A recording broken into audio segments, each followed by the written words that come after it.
Howdy y'all, and welcome to the final episode of season 1 of Gong Fu Tea Cha, the show where we teach you how to make tea in the Chinese style. My name is Sohan. We're here at beautiful Guanyin Tea House in Austin, Texas. And today we're going to show you what does it actually look like to make tea. We've talked about the tools we use to make tea, how to open and close the tea service. We've talked about how to break chunks off of a cake, and we've talked about how to ganpao, how to shipao. But what does it actually look and feel like to take a tea that you may or may have not ever made before, may or may not have ever had before, put it in your vessel, steep it, and figure out, am I steeping this tea well? Is this how I want it to taste? And if it doesn't taste the way I want it to taste, then what do I do to adjust that? And so making tea is not prescriptive, it's very reactive. You have to pay attention to what you're doing and you have to react to circumstances as they come up. And so today we're just gonna get loose,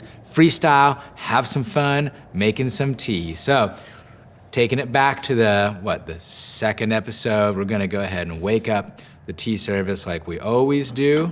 I'm using my gaiwan because we're gonna make some Sheng Puer today. We're gonna make some Doom Roi, 2005 Nannuo Mountain Sheng Puer. Why did I pick a Sheng Puer?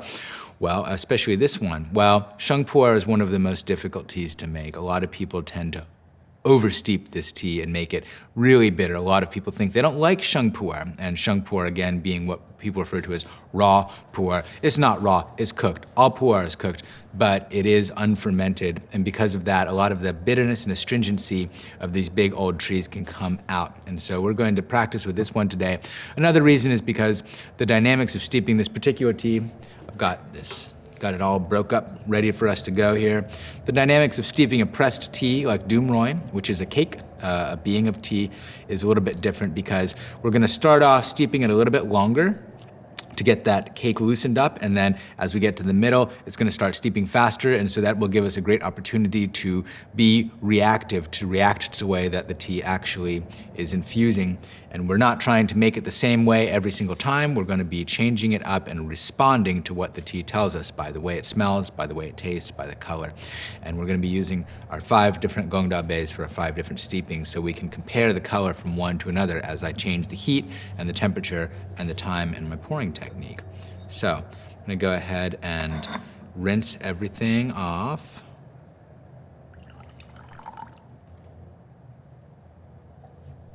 Go ahead and get my special cup warm. Yeah, there we go. Get everything nice and warm. And then I'm gonna get my little chunk of Sheng Puer and give it a rinse. So I've got my gaiwan here, nice and hot. I've got my chunk of Sheng Puer, my chunk of Doom Roi. And I'm gonna put my shake in first. There we go. Shake goes in first, so it stays on the bottom. I'm gonna put my chunk in. I'm gonna go ahead and get it nice and hot, give it a rinse. And then this is a really pretty important part when we're making these pressed teas, is give them a nice long rinse, because until those leaves start to loosen up and break apart, the tea's not really steeping. So I'm gonna go ahead and let it sit for just a sec, and that's long enough. And then I'm gonna go ahead and decant it. And again, this is my rinse. I'm just waking up the tea. So, but it already tells us something. What does it tell us? Well, we can look at the color. This is a pu-erh from 2005. It's pretty old. It's 13 years old now, so we're not gonna get that green gold color that we usually get. It's a little bit deeper. We're not gonna drink this one, but the tea is now awake, and so now we can smell the tea. What does it smell like? Does it smell like a green tea? Does it have those high unoxidized notes like a green tea? Those might become astringent. Does it have the rich oxidized notes of a Hong cha or red, aka black tea? Then it's gonna be a little bit more mellow. Is it earthy like a fermented tea? It is 13 years old, it's starting to ferment. So the smell and the color can tell us things. The leaves themselves, the look of the leaves can tell us as well. We look at the leaves and we can see the color of the leaves themselves. And so we're getting information from the tea, and you can see how these leaves have already started to puff up. Now that chunk has started to loosen up. So I'm gonna go ahead and pour off this first steeping, the rinse, and let's do it again. So I like to start off, let's pretend this is a new tea that I've never made before. What do I know about it? I know it's a Sheng Puer, and those have a tendency to be bitter. I do know it's a 13-year-old Sheng Puer, so it should be a little more mellow. So what I'm gonna do is I'm gonna start, and I also know that it's a pressed chunk of tea and that it's gonna take some time to really start steeping. So given that information, I'm gonna go for a short but hot steeping time. I'm gonna go for a high temperature steep, and I'm gonna do it briefly. And the combination of that should give me a nice full infusion because of the heat, but not too bitter because it's gonna be quick and because it won't give time for that pressed tea to loosen up too much. And I'm gonna go ahead and starting off and pouring right onto the leaves because I wanna have a little bit of mechanical force from the water to pry open that cake.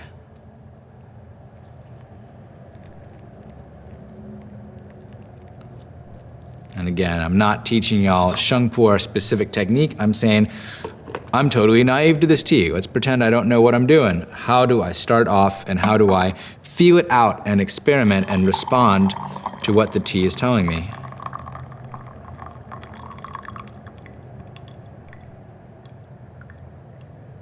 And because it is a Sheng, and I like to get every last drop out, I'm gonna do the secondary pour here and get the last couple little drops. There we go.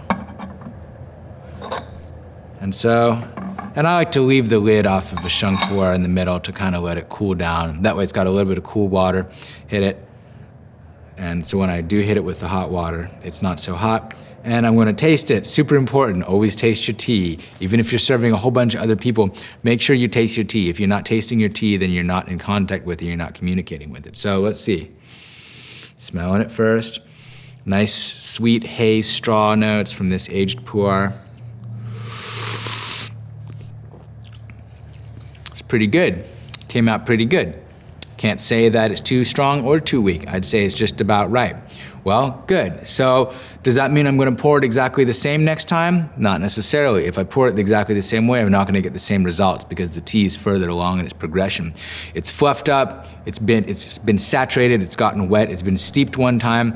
So based on what I know about this tea, my prediction is the next steeping is gonna be stronger because the second steeping is gonna be stronger in general than the first steeping. So what does that mean? Well, if it's stronger than this, like I said, right now it's just about perfect. If I don't want it to actually taste stronger, then I'm gonna have to do one of several things. Either I can steep it faster, which I could kind of do that, but it's steeped pretty fast last time. I'd be really rushing it if I were to try to steep it less time than I did. I can cool the water down, which is fine. That makes a slightly more softer tasting tea. However, it also is going to change the profile of the liquor when you do make it because there's some chemicals that are really going to come out with that hot water. And it is a 13-year-old Sheng Puer, so I still like to use hot water on it.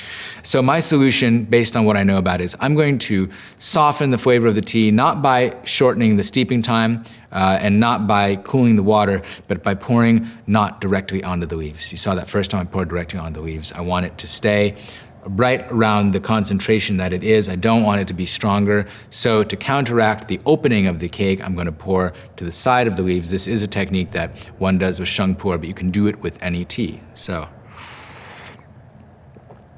let's go ahead and note the difference between the way I'm pouring this time and the way I poured last time. Just get the leaves off the lid, and there we go. Not onto the leaves, not in a circle like I did before, just right down the side. And why does that produce a lighter steeping? Because the water is rising up from underneath the leaves and you don't have that mechanical pressure of the water pouring straight down onto the mass of leaves.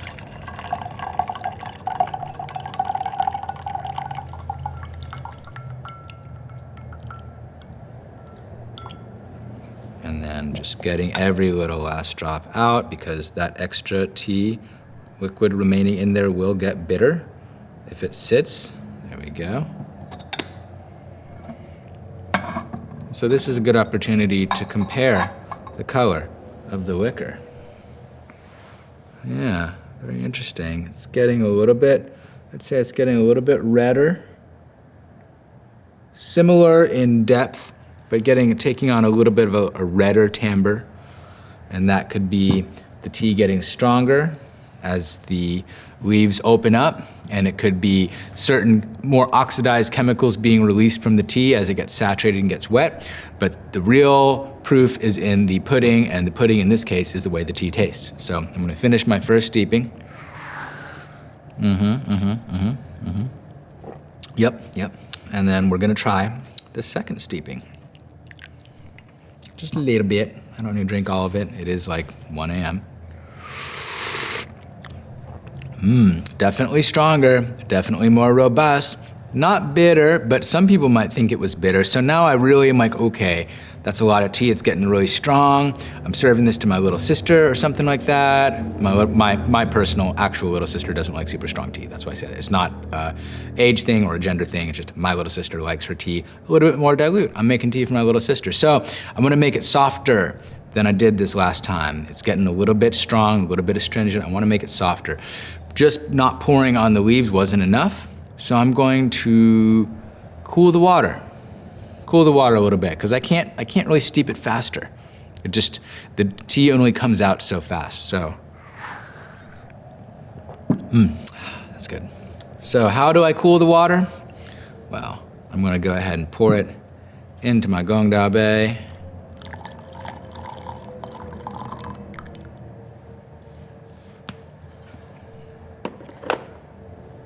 I'm just gonna let it sit for a sec. Just let it sit for a sec. And you are gonna lose some heat right away just from filling another vessel. The standing temperature of the specific heat of the glass is gonna absorb some of the heat from that water. So you're gonna lose a few degrees just from pouring it. And then if you wanna give it a gentle wave back and forth, that also helps to cool the water down a little bit. How do I know when it's ready? Well, I gotta listen to the tea, I gotta pay attention to the tea, so I'm gonna smell the tea, think about the last steeping, think about the first steeping, think about the most recent steeping, and I'm gonna kind of feel the water, feel the temperature of the water, and when it feels like a good match, then I'm gonna pour it. Kind of an esoteric little trick, but it's always worked for me. And again, this is what I mean, be adaptive, be flexible, be able to respond to what the tea is doing. And so I'm still gonna pour to the side of my leaves because I'm still trying to get a softer steeping. I'm still gonna pour quickly, and this time I've got my cooler water.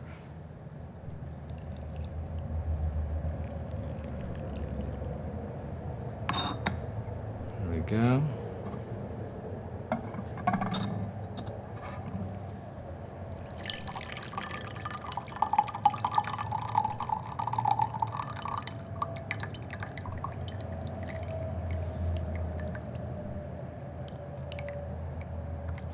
And getting every little last drop out from the other side. There we go. There, and that looks legitimately lighter than the last steeping. Let's go ahead and actually, compared to the first steeping, since they're in the same shape, Gong Bei, I would say that that is legitimately, oh yeah, definitely a little bit less red and a little bit lighter in color than our first steeping. So I'm gonna go ahead and give that a taste.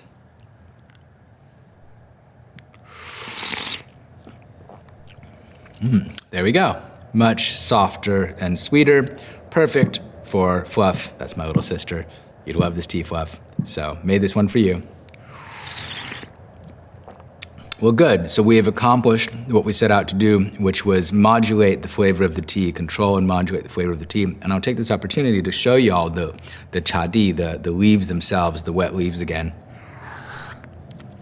What's going on with this tea as it steeps? Well, one thing is that it's getting big and fluffy. It's got a nice gander at those leaves there. Look how fluffy they're getting. So one thing that's happening to this tea as we're steeping it, because it is a pressed tea, is it's getting nice and fluffy and puffy. And what that is the leaves getting saturated with water, and that cake that was before pressed together really tightly is opening up. And as it opens up, we get better infiltration of the water in between those leaves, effectively increasing the surface area. That means we're getting more tea solute coming out into the liquor faster than we were before. And that's why I decided to cool my water a little bit, because I was making tea for my little sister who likes her tea a little soft. Well, let's pretend I'm making tea for my dad. My dad's from Hong Kong. He likes really strong tea. So I'm gonna adjust my steeping technique yet again. We're still pretty deep in the heart of this tea. We're still in the peak steepings, but I'm gonna make a really nice, strong infusion. First, I'm gonna line everything up chronologically. First, second, and third steepings, different colors based on the different concentrations of the tea. Got my water nice and hot, full temperature, and I'm gonna pour right onto the leaves this time. There we go. I'm gonna go around and then pull up a little bit at the end, get a little extra penetration in there. And maybe I'll steep it a little bit longer this time, get it nice and juicy, so that's good and strong. All right, and that's long enough because this tea is already getting going pretty good. So I've got my Gong here, and there we go.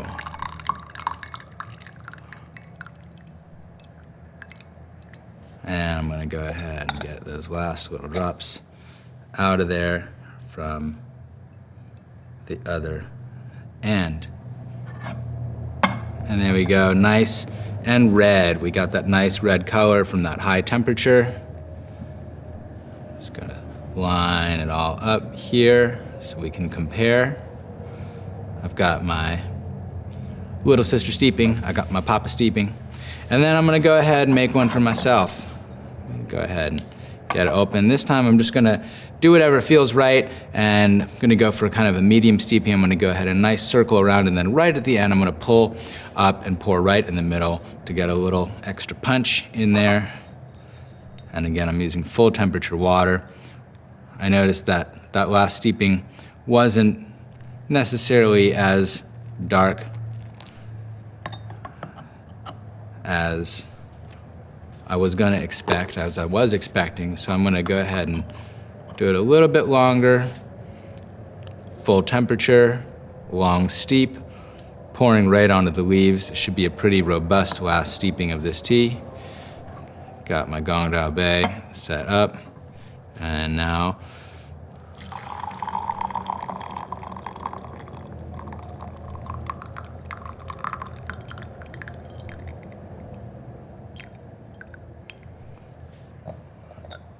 getting every last little drop out.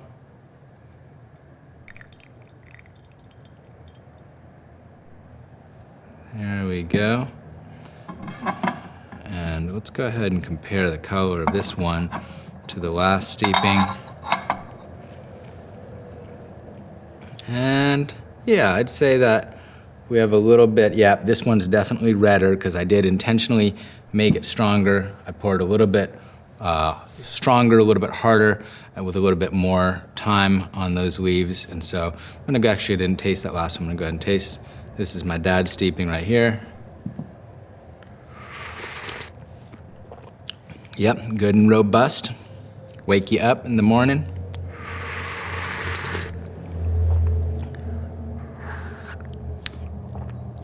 And then I'm gonna taste my steeping here. And line these all up, nice and symmetrical, so we can see the color progression as this tea steeps.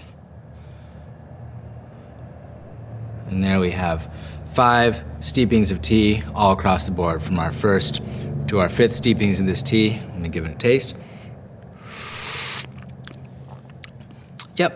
Yep, just right. So there we went through a couple different steepings of this notoriously difficult tea, Sheng Puer. We managed to keep the bitterness and the astringency to tolerable levels, but there's wiggle room in there. How do you make the tea well? What is the right concentration of the tea?